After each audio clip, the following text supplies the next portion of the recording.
The music from 1976 may bring back some great memories, while some you'd rather forget. Whatever the case may be, let's get ready to explore some forgotten songs from 1976 that we think deserve another listen. Starting with the Four Seasons and their hit, December of 1963, Oh What a Night. Many don't realize this band almost fell apart in 1962 when lead singer Frankie Valli discovered he was gradually losing his hearing. The group's determination to succeed despite personal challenges led them to revolutionize their sound through the decades, eventually leading to this massive hit in 1976. Late December back in 63. Behind the scenes, the song wasn't even about December of 1963.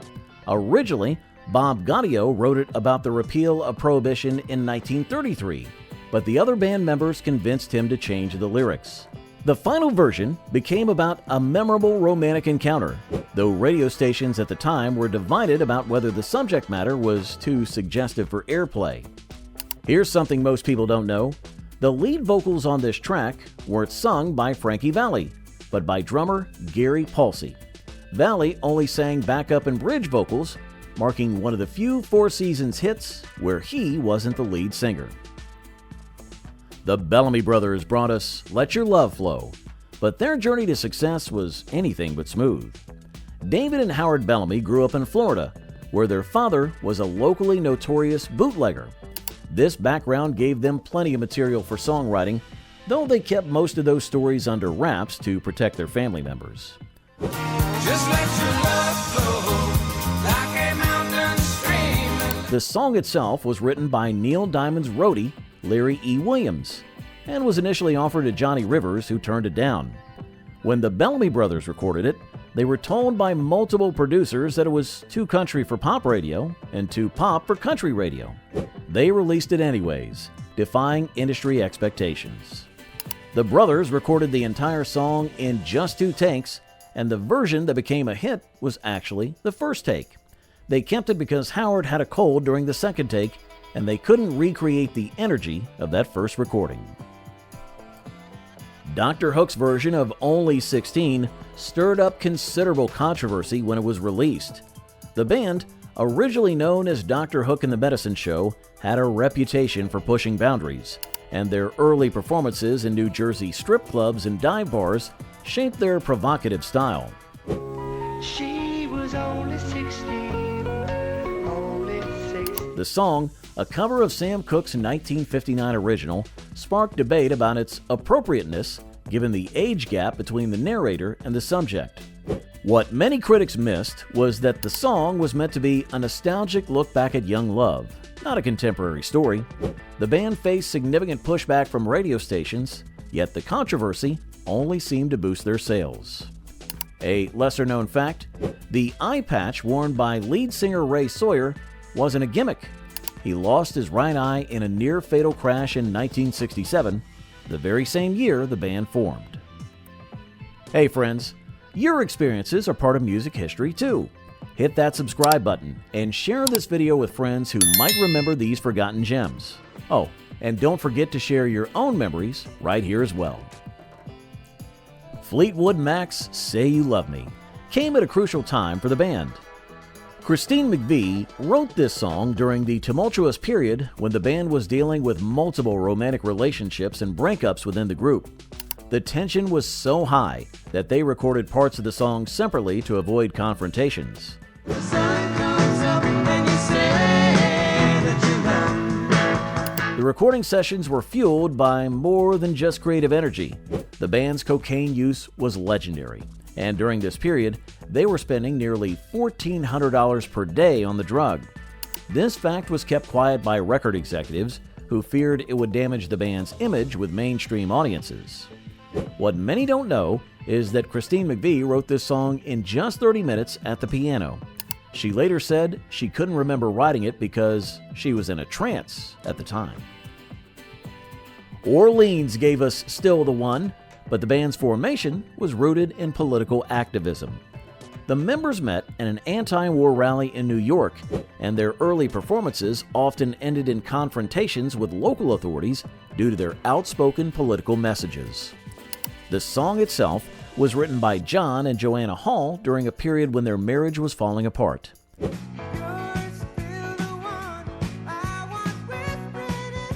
The irony wasn't lost on them that they were creating a love song about lasting relationships while their own was ending. The record company tried to pressure them to write something more controversial to match their political reputation. Here's an interesting tidbit. The distinctive guitar sound in the intro was achieved by accident when guitarist John Hall's amplifier malfunctioned during recording. They liked the distorted sound so much, they kept it in the final mix. The Sylvers' Boogie Fever marked a dramatic shift in the family band's image. Coming from a family of 10 siblings, they were initially marketed as a wholesome alternative to the Jackson 5. However, behind the scenes, the children were dealing with intense pressure from their mother, who had strict control over their careers and personal lives.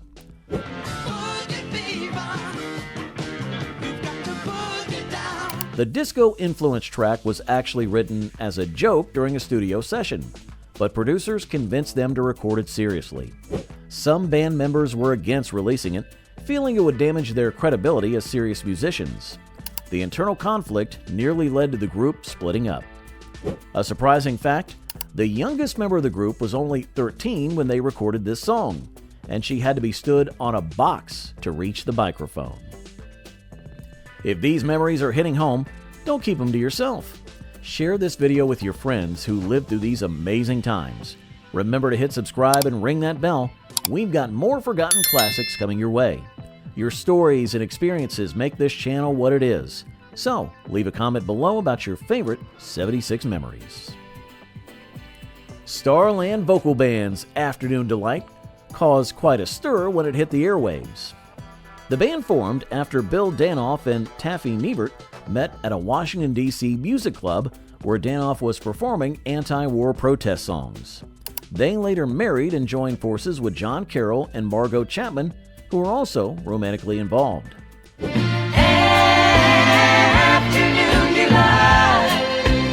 Despite its innocent-sounding melody, radio stations across the country received complaints about the song's suggestive lyrics. The band maintained that the song was inspired by the name of a menu item at a restaurant called Clyde's in Georgetown, where they liked to eat after performing. However, their explanation didn't convince everyone, and several stations moved the song to evening-only playlists. Here's an ironic twist.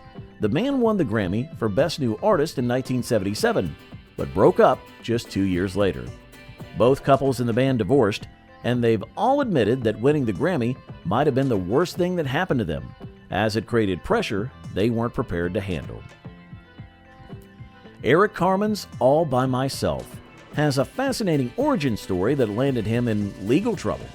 Before his solo career, Carmen led the power pop band The Raspberries, but internal conflicts and creative differences led to their breakup in 1975.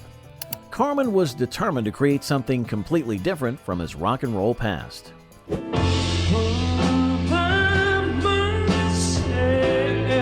What many listeners don't know is that the main melody was borrowed from Sergei Rachmaninoff's Piano Concerto No. 2. Carmen thought the piece was in the public domain, but it wasn't. After the song became a hit, Rachmaninoff's estate contacted him, and he had to give away 12% of the royalties. The song's emotional intensity came from a real place. Carmen was going through a divorce and battling depression during the recording. Few people realize that Carmen recorded the song's iconic high note in one take, early in the morning, after staying up all night. He claims he was never able to replicate it exactly the same way again. Styx released Laurela during a period of significant tension within the band. The group was struggling with their identity, torn between their progressive rock roots and the commercial pressure to create more radio-friendly hits. This internal conflict would eventually lead to several heated confrontations and temporary breakups.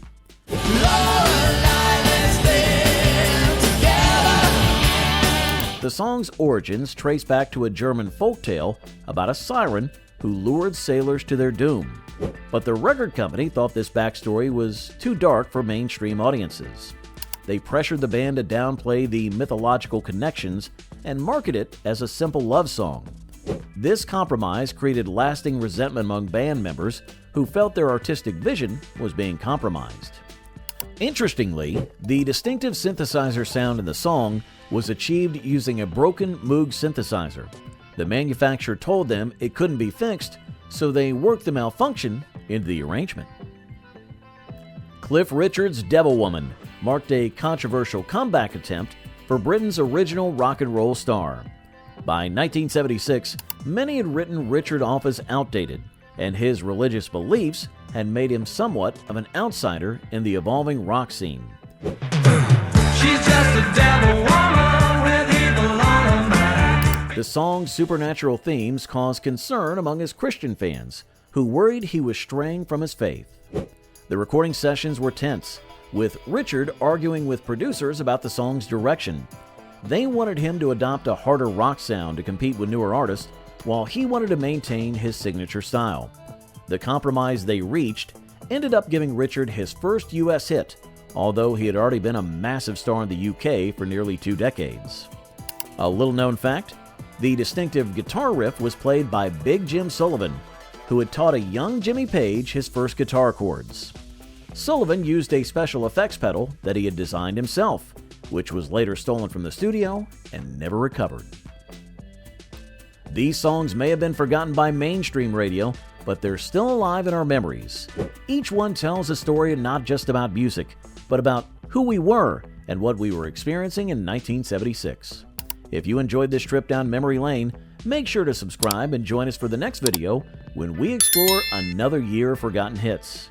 Until then, keep those memories alive, and don't be afraid to share your own stories in the comments below.